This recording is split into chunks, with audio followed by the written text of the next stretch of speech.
नमस्कार सभी को। मेरे चैनल में आप सभी का हार्दिक स्वागत है।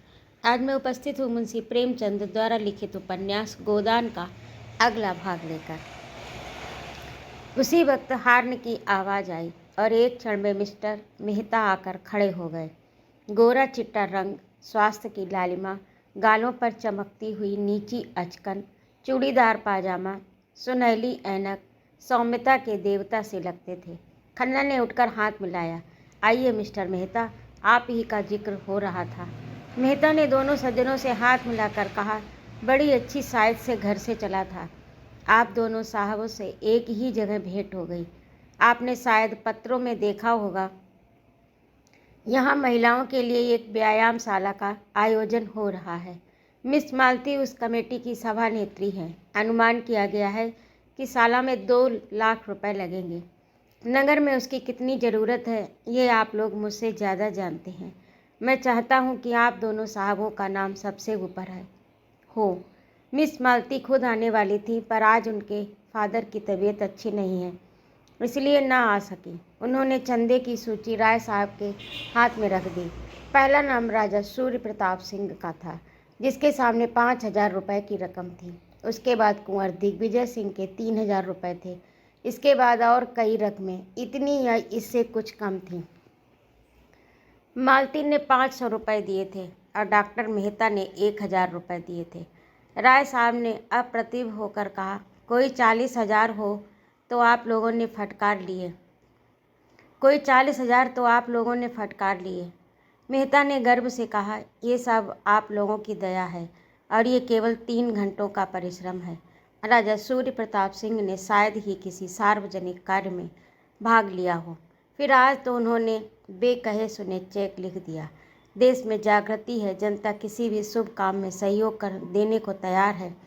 केवल उसे विश्वास होना चाहिए कि उसके दान का सदव्यय होगा। आपसे तो मुझे बड़ी आशा है मिस्टर खन्ना। खन्ना ने उपेक्षा भाव से कहा, मैं ऐसे फिजूल के कामों में नहीं पड़ता। न जाने आप लोग पश्चिम की गुलामी में कहाँ तक जाएंगे। यूं ही महिलाओं को घर से अरुचि हो रही है। व्यायाम की धुन सवार हो गई तो वह कहीं की न रहेंगी।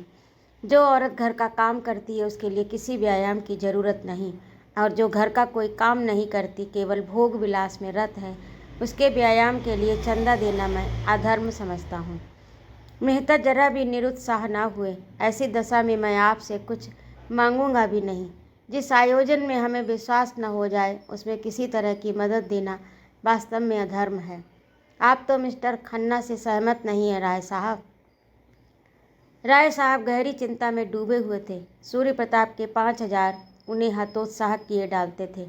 चौंक कर बोले, आपने मुझसे कुछ कहा? मैंने कहा, आप तो इस आयोजन में सहयोग देना अधर्म नहीं समझते। मैंने कहा, आप तो इस आयोजन में सहयोग देना अधर्म नहीं समझते। जिस काम में आप शरीक हैं वह धर्म है या अधर्म, इसकी मैं परवाह नहीं करता। मैं चाहता हूँ आप खुद विचार करें और अगर आप उस आयोजन को समाज के लिए उपयोगी समझें तो उसमें सहयोग दें। मिस्टर खन्ना की नीति मुझे बहुत पसंद आई। खन्ना बोले, मैं तो साफ कहता हूँ इसीलिए बदनाम हूँ। राय साहब ने दुर्बल मुस्कान के साथ कहा, मुझमें तो विचार करने की शक्ति ही नहीं। सज्जनों के पीछे चलना ही मैं अपना धर्म समझता हूँ। तो लिखिए कोई अच्छी रकम। जो कहिए वह लिख दूँ, जो आपकी इच्छा। आप जो कहिए वह लिख दूँ। तो 2,000 रुपये से कम क्या लिखिएगा? राय साहब ने आहत स्वर में कहा, आपकी निगाह में मेरी यही हैसियत है? उन्होंने कलम उठाया और अपना नाम लिखकर उसके सामने 5,000 लिख दिए। मेहता ने सूची उनके हाथ से ले ली, मगर उन्हें इतनी ग्लानि हुई कि राय साहब को धन्यवाद देना भी भूल गए। राय साहब को चंदे की सूची दिखाकर उन्होंने बड़ा अनर्थ किया। ये सूल उन्हें व्यथित करने लगा। मिस्टर खन्ना ने राय साहब को दया और उपहास की दृष्टि से देखा, मानो कह रहे हो, कितने बड़े गधे हो तुम। सहसा मेहता राय साहब के गले लिपट गए और उन्मुक्त कंठ से बोले, 3 चीर्स फ्रेंड साहिब, हिप हिप हर्री। खन्ना ने खिसियाकर कहा, ये लोग राजे महाराजे ठहरे, ये इन कामों में दान ना दें तो कौन दे? मेहता बोले, मैं तो आपको राजाओं का राजा समझता हूँ। आप उन पर शासन करते हैं, उनकी कोठी आपके हाथ में है। राय साहब प्रसन्न हो गए। ये आपने बड़े मार्क की बात कही है मेहता जी। हम नाम के राजा हैं, असली राजे तो हमारे बैंकर हैं। मेहता ने खन्ना की खुशामद का पहलू अख्तियार किया। मुझे आपसे कोई शिकायत नहीं खन्ना जी, आप अभी इस काम में नहीं शरीक होना चाहते ना सही, लेकिन कभी न कभी ज़रूर आएंगे। लक्ष्मीपतियों की बदौलत ही हमारी बड़ी बड़ी संस्थाएं चलती हैं। राष्ट्रीय आंदोलन को तो 2-3 साल तक किसने इतनी धूमधाम से चलाया? इतनी धर्मशालाएं, पाठशालाएं कौन बनवा रहा है? आज संसार का शासन सूत्र बैंकरों के हाथ में है, सरकार उनके हाथ का खिलौना है। मैं भी आपसे निराश नहीं हूँ। जो व्यक्ति राष्ट्र के लिए जेल जा सकता है, उसके लिए 2-4 हज़ार खर्च कर देना कोई बड़ी बात नहीं। हमने तय किया कि इस साला का बुनियादी पत्थर गोविंदी देवी के हाथों रखा जाए। हम दोनों शीघ्र ही गवर्नर साहब से भी मिलेंगे। मुझे विश्वास है हमें उनकी सहायता मिल जाएगी। लेडी विल्सन को महिला आंदोलन से कितना प्रेम है आप जानते ही हैं। राजा साहब की और अन्य सज्जनों की भी यही राय थी कि लेडी विल्सन से ही बुनियाद रखवाई जाए, लेकिन अंत में यही निश्चय हुआ कि यह शुभ कार्य किसी अपनी बहन के हाथों होना चाहिए। आप कम से कम इस अवसर पर आएंगे तो ज़रूर।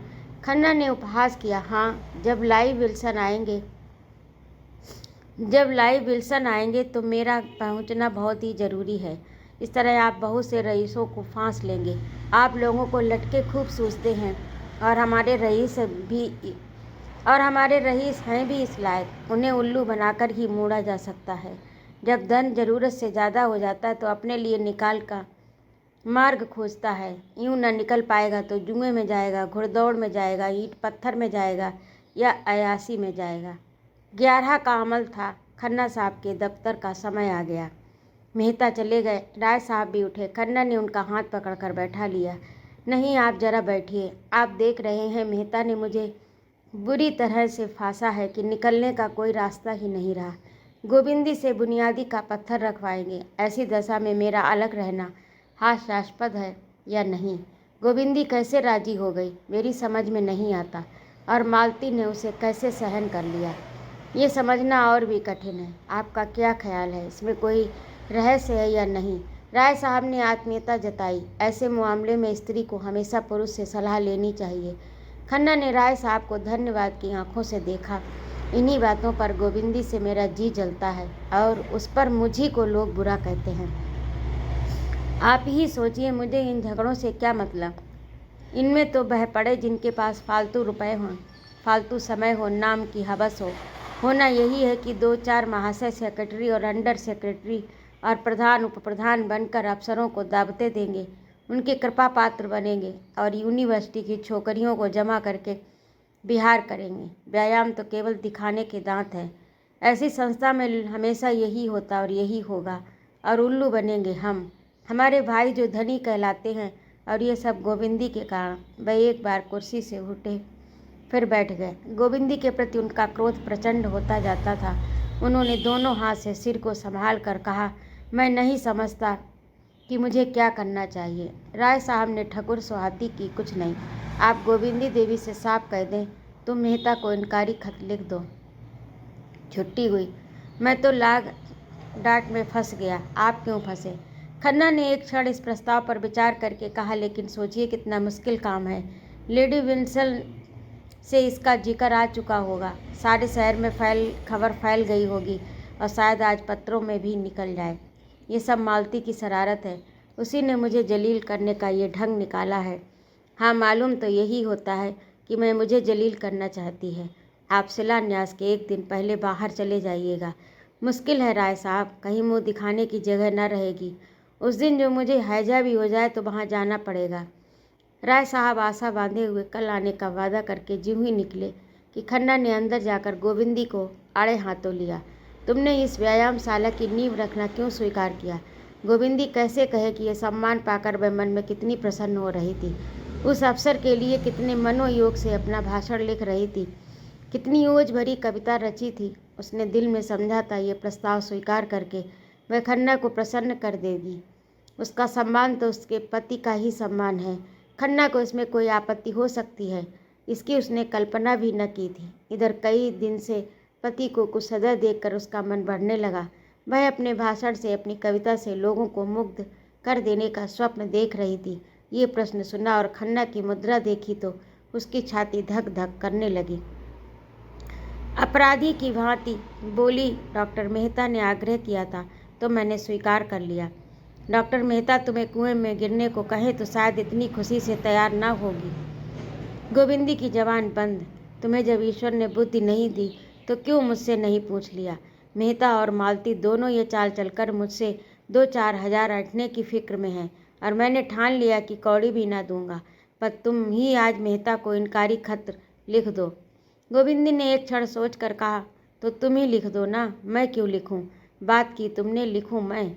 डॉक्टर साहब कारण पूछेंगे तो क्या बताऊंगी? बताना अपना सिर और क्या। मैं इस बेवचार साला को एक थैली भी नहीं देना चाहता, तो तुम्हें देने को कौन कहता है? खन्ना ने होठ चबाकर कहा, कैसी बेसमझी की सी बातें करती हो। तुम वहाँ नींव रखोगी और कुछ दोगी नहीं तो संसार क्या कहेगा? गोविंदी ने जैसे संगीन की नोक पर कहा, अच्छी बात है, लिख दूंगी। आज ही लिखना होगा। कह तो दिया लिखूंगी। आज ही लिखना होगा। कह तो दिया लिखूंगी। खन्ना बाहर आए, डाक देखने लगे। उन्हें दफ्तर जाने में देर हो जाती थी तो चपरासी घर पर ही डाक दे जाता था। शक्कर तेज हो गई थी। खन्ना का चेहरा खिल उठा। उसकी चिट्ठी खोली, दूसरी चिट्ठी खोली। ऊख की दर नियत करने के लिए जो कमेटी बैठी थी उसने तय कर लिया कि ऐसा नियंत्रण नहीं किया जा सकता। धत तेरे की, मैं पहले यही बात कर रहे थे, पर इस अग्निहोत्री ने गुल मचाकर जबरदस्ती कमेटी बैठाई। आखिर बच्चा के मुंह पर थप्पड़ लगा। यह मिल वालों और किसान वालों के बीच का मामला है। सरकार इसमें क्यों दखल देने वाली होती कौन है? सरकार इसमें दखल देने वाली होती कौन है?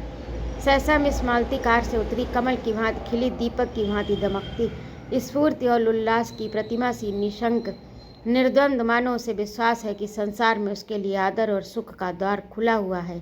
खन्ना ने बरामदे में आकर अभिवादन किया। मालती ने पूछा, क्या यहाँ मेहता आए थे? हाँ, आए तो थे। कुछ कहा? कहाँ जा रहे हैं? यह तो कुछ नहीं कहा, जाने कहाँ डुबकी लगा गए। मैं चारों तरफ घूम आई। आपने व्यायामशाला के लिए कितना दिया? खन्ना ने अपराधी स्वर में कहा, मैंने इस मामले को समझा ही नहीं। मालती ने बड़ी बड़ी आंखों से उन्हें तरेरा, मानो सोच रही हूँ कि उन पर दया करे या रोष। इसमें समझने की क्या बात थी? और समझ लेते आगे पीछे, इस वक्त तो कुछ देने की बात थी। मैंने मेहता को ठेल कर यहाँ भेजा था। बेचारे डर रहे थे कि न जाने आप क्या जवाब देंगे। आपकी इस कंजूसी का क्या फल होगा आप जानते हैं? यहाँ के व्यापारी समाज से कुछ न मिलेगा। आपने शायद मुझे अपमानित करने का निश्चय कर लिया है। सबकी सलाह थी कि लेडी विल्सन बुनियाद रखे। मैंने गोविंदी देवी का पक्ष लिया और लड़कर सबको राजी किया। अब आप फरमाते हैं आपने इस मामले को समझा ही नहीं। आप बैंकिंग की गुत्थियाँ समझते हैं, पर इतनी मोटी बात आपकी समझ में ना आई। इसका अर्थ इसके सिवा और कुछ नहीं है कि तुम मुझे लज्जित करना चाहते हो। अच्छी बात है, यही सही। मालती का मुख लाल हो गया। खन्ना घबराए, हेकड़ी जाती रही, पर इसके साथ ही उन्हें यह भी मालूम हुआ कि अगर वह कांटों में फंस गए तो मालती दलदल में फंस गई है। अगर उनकी थैलियों पर संकट आ पड़ा है तो मालती की प्रतिष्ठा पर संकट आ पड़ा है, जो थैलियों से ज़्यादा मूल्यवान है। तब उसका मन मालती की दुर्वस्था का आनंद क्यों ना उठाए। उन्होंने मालती को अर्दब में डाल दिया। यद्यपि वह उन्हें रुष्ट करने का साहस खो चुके थे, पर 2-4 खरी खरी बातें कह सुनाने का अवसर पाकर छोड़ना न चाहते थे। वह भी दिखा देना चाहते थे कि मैं निरा भोंदू नहीं हूँ। उसका रास्ता रोक कर बोले, तुम मुझ पर इतनी कृपालु हो गई, इस पर मुझे आश्चर्य हो रहा है मालती। मालती ने भवें सिकोड़ कर कहा, मैं इसका आशय नहीं समझी। क्या अब मेरे साथ तुम्हारा यही बर्ताव है जो कुछ दिन पहले था? मैं तो उसमें कोई अंतर नहीं देखती, लेकिन मैं तो आकाश पाताल का अंतर देखता हूँ। अच्छा, मान लो तुम्हारा अनुमान ठीक है, तो फिर मैं तुमसे एक शुभ कार्य में सहायता मांगने आई हूँ, अपने व्यवहार की परीक्षा देने आई हूँ। और अगर तुम समझते हो कुछ चंदा देकर तुम यश और धन्यवाद के सिवा और कुछ पा सकते हो, तो तुम भ्रम में हो। खन्ना परास्त हो गए। वह ऐसे सकरे कोने में फंस गए जहाँ इधर उधर हिलने का भी स्थान नहीं। क्या वह उससे ये कहने का साहस रखते हैं कि मैंने अब तक तुम्हारे ऊपर हजारों लुटा दिए? क्या उसका यही पुरस्कार है? लज्जा से उनका मुँह छोटा सा निकल आया, जैसे सिकुड़ गया हो। झेपते हुए बोले, मेरा आशा ये न था मालती, तुम बिल्कुल गलत समझी। मालती ने परिहास के स्वर में कहा, खुदा करे मैंने गलत ही समझा हो, क्योंकि अगर मैं उसे सब सच समझ लूँगी तो तुम्हारे साय से भी भागूंगी। मैं रूपवती हूँ, तुम भी मेरे अनेक चाहने वालों में से एक हो। मैं मेरी कृपा थी जहाँ से औरों के उपहार लौटा देती थी। तुम्हारी सामान्य से सामान्य चीज़ें भी धन्यवाद के साथ स्वीकार कर लेती थी। ज़रूरत पड़ने पर तुमसे रुपए भी मांग लेती थी। अगर तुमने अपने धनोन्माद में इसका कोई दूसरा अर्थ निकाल लिया हो तो मैं तुम्हें क्षमा करूंगी। ये पुरुष प्रकृति का अपवाद नहीं, मगर ये समझ लो कि धन ने आज तक किसी नारी के हृदय पर विजय नहीं पाई और न कभी पाएगा। खन्ना एक एक शब्द पर मानो गज गज भर नीचे धंसते जाते थे और अब ज़्यादा चोट सहने का उनमें जीवट न था। लज्जित होकर बोले, मालती तुम्हारे पैरों पड़ता हूँ, अब और जल्दी ना करो, और न सही तो मित्र भाव तो बना रहने दो। ये कहते हुए उन्होंने दराज से चेक बुक निकाला और 1000 लिखकर डरते डरते मालती की तरफ बढ़ाया। मालती ने चेक लेकर निर्दय व्यंग किया, ये मेरे व्यवहार का मूल्य है या व्यायामशाला का चंदा। खन्ना सजल आंखों से बोले, अब मेरी जान बख्शो मालती, क्यों मेरे मुख में कालिक पोत रही हो। मालती ने जोर से कहा मारा, देखो डांट भी बताई और 1000 रुपये भी वसूल किए। अब तो तुम कभी ऐसी शरारत ना करोगे, कभी नहीं, जीते जी कभी नहीं। कान पकड़ता हूँ, मगर अब तुम दया करके जाओ और मुझे एकांत में बैठकर सोचने और रोने दो। तुमने आज मेरे जीवन का सारा आनंद। मालती और जोर से हंसी। देखो खन्ना, तुम मेरा बहुत अपमान कर रहे हो और तुम जानते हो रूप अपमान नहीं सह सकता। मैंने तो तुम्हारे साथ भलाई की, तुम उसे बुराई समझते हो। खन्ना विद्रोह भरी आंखों से देखकर बोले, तुमने मेरे साथ भलाई की है या उल्टी छुरी से मेरा गला रेता है। क्या मैं तुम्हें लूट लूट कर अपना घर भर रही थी? तुम उस लूट से बच गए। क्यों घाव पर नमक छिड़क रही हो मालती? मैं भी आदमी हूँ। मालती ने इस तरह खन्ना की ओर देखा मानो निश्चय करना चाहती थी कि वह आदमी है या नहीं। अभी तो मुझे इसका कोई लक्षण नहीं दिखाई देता। तुम बिल्कुल पहेली हो, आज ये साबित हो गया। हाँ, तुम्हारे लिए पहेली हूँ और पहेली रहूँगी। ये कहती हुई वह पक्षी की भांति फुर्र से उड़ गई और खन्ना सिर पर हाथ रखकर सोचने लगे, ये लीला है या इसका सच्चा रूप। गोबर और झुनिया के जाने के बाद घर सुनसान रहने लगा। धनिया को बार बार मुन्नू की याद आती रहती थी। बच्चे की माँ तो झुनिया थी, पर उसका पालन धनिया ही करती थी।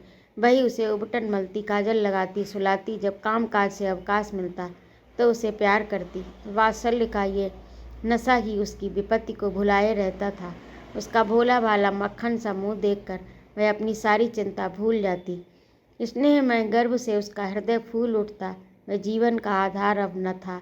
उसका सूना खटोला देखकर वह रो उठती। वह कवच तो सारी चिंताओं और दुराशाओं से उसकी रक्षा करता था, उससे छिन गया था। वह बार बार सोचती, उसने दुनिया के साथ ऐसी कौन सी बुराई की जिसका उसने ये दंड दिया। डाइन ने आकर उसका सोना सा घर मिट्टी में मिला दिया। गोबर ने तो कभी उसकी बात का जवाब भी न दिया था। इसी राण ने उसे फोड़ा और वहाँ ले जाकर न जाने कौन कौन सा नाच नचाएगी। यहाँ ही वह बच्चे को कौन सी बहुत परवाह करती थी। उसे तो अपनी मिस्सी काजल मांग चोटी से ही छुट्टी नहीं मिलती। बच्चे की देखभाल क्या करेगी? बेचारा अकेला ज़मीन पर पड़ा रोता होगा। बेचारा एक दिन भी तो सुख से नहीं रहने पाता। कभी खांसी, कभी दस्त, कभी कुछ। ये सोच सोच कर उसे दुनिया पर क्रोध आता। गोबर के लिए अब भी उसके मन में वही ममता थी। इसी चुड़ैल ने उसे कुछ खिला पिलाकर अपने बस में कर लिया। ऐसी मायाविनी न होती तो ये टोना ही कैसे करती। कोई बात न पूछता था, भौजाइयों की लातें खाती थी। ये भुग्गा मिल गया तो आज रानी हो गई। होरी ने चिढ़कर कहा, जब देखा तब तू झुनिया को ही दोष देती है। ये नहीं समझती कि अपना सोना खोटा तो सोनार का क्या दोष। गोबर उसे न ले जाता तो क्या आप से ही आप चली जाती। शहर का दाना पानी लगने से लौंडे की आंखें बदल गईं। ऐसा क्यों नहीं समझती। धनिया गरज उठी, अच्छा चुप रहो, तुम्ही ने राण को मूड़ पर चढ़ा रखा था। नहीं, मैंने पहले ही दिन झाड़ू मारकर निकाल दिया होता। खलिहान में ढांटें जमा हो गई थीं। होरी बैलों को जुखर कर अनाज मारने जा रहा था। पीछे मुंह फेर कर बोला, मान ले बहू ने गोबर को फोड़ लिया तो तू इतना कुढ़ती क्यों है? जो सारा जमाना करता है वही गोबर ने भी किया। अब उसके बाल बच्चे हुए। मेरे बाल बच्चों के लिए क्यों अपनी सांसत कराए, क्यों हमारे सिर का बोझ अपने सिर पर रखे। तुम ही उपद्रव की जड़ हो, तो मुझे निकाल दो। ले जा बैलों को अनाज मार, मैं हुक्का पीता हूँ। तुम चलकर चक्की पीसो, मैं अनाज मारूंगी। विनोद में दुख उड़ गया, वही उसकी दवा है। धनिया प्रसन्न होकर रूपा के बाल गूंथने बैठ गई, जो बिल्कुल उलझ कर रह गए थे, और होरी खलिहान चला। रसिक बसंत सुगंध और प्रमोद जीवन की विभूति लुटा रहा था, दोनों हाथों से दिल खोलकर। कोयल आम की डालियों में छिपी अपनी रसीली मधुर रात में स्पर्शी कूक से आशाओं को जगाती फिरती थी। महुए की डालियों पर मैनों की बारात सी लगी बैठी थी। नीम और सिरस और करौंदे अपनी महक में नशा सा घोल देते थे। होरी आमों के बाग में पहुंचा तो वृक्षों के नीचे तारे से खिले थे। उसका व्यथित निराश मन भी इस व्यापक शोभा और स्फूर्ति में आकर गाने लगा। हिया जरत रहत दिन रैन, आम की डरिया कोयल बोले, तनिक न आवत चैन। सामने से दुलारी सहुआइन गुलाबी साड़ी पहने चली आ रही थी। पाँव में मोटे चांदी के कड़े थे, गले में मोटी सोने की हंसली, चेहरा सूखा हुआ पर दिल हरा। एक समय था जब होरी खेत खलिहान में उसे छेड़ा करता था। वह भाभी थी, होरी देवर था। इस नाते से दोनों में विनोद होता रहता था। जब से शाह जी मर गए, दुलारी ने घर से निकलना छोड़ दिया। सारे दिन दुकान पर बैठी रहती, वहीं से सारे गांव की खबर लगाती रहती, कहीं आपस में झगड़ा हो जाए। सहुआइन वहाँ बीच बचाव करने के लिए अवश्य पहुँचेंगी। आने रुपए सूद से कम पर रुपए उधार न देती थी, यद्यपि सूद के लोभ में मूल भी हाथ न आता था। जो रुपया लेता खाकर बैठा रहता, मगर उनके ब्याज का दर ज्यों का त्यों बना रहता। बेचारी कैसे वसूल करे। नालिश फरियाद करने से रही, थाना पुलिस करने से रही, केवल जीभ का बल था। पर ज्यों ज्यों उम्र के साथ जीभ की तेजी बदलती जाती थी, उसकी काट घटती जाती थी। अब उसकी गालियों पर लोग हंस देते थे, मजाक में कहते, क्या करेगी रुपए लेकर काकी, साथ तो एक कौड़ी भी न ले जा सकेगी। गरीब को खिला पिला कर जितनी आशीष मिल सके ले ले, यही परलोक में काम आएगा। और दुलारी परलोक के नाम से जलती थी। होरी ने छेड़ा, आज तो भाभी तुम सचमुच जवान लगती हो। सहुआइन मगन होकर बोली, आज मंगल का दिन है, नज़र न लगा देना। इसी मारे मैं कुछ पहनती ओढ़ती नहीं।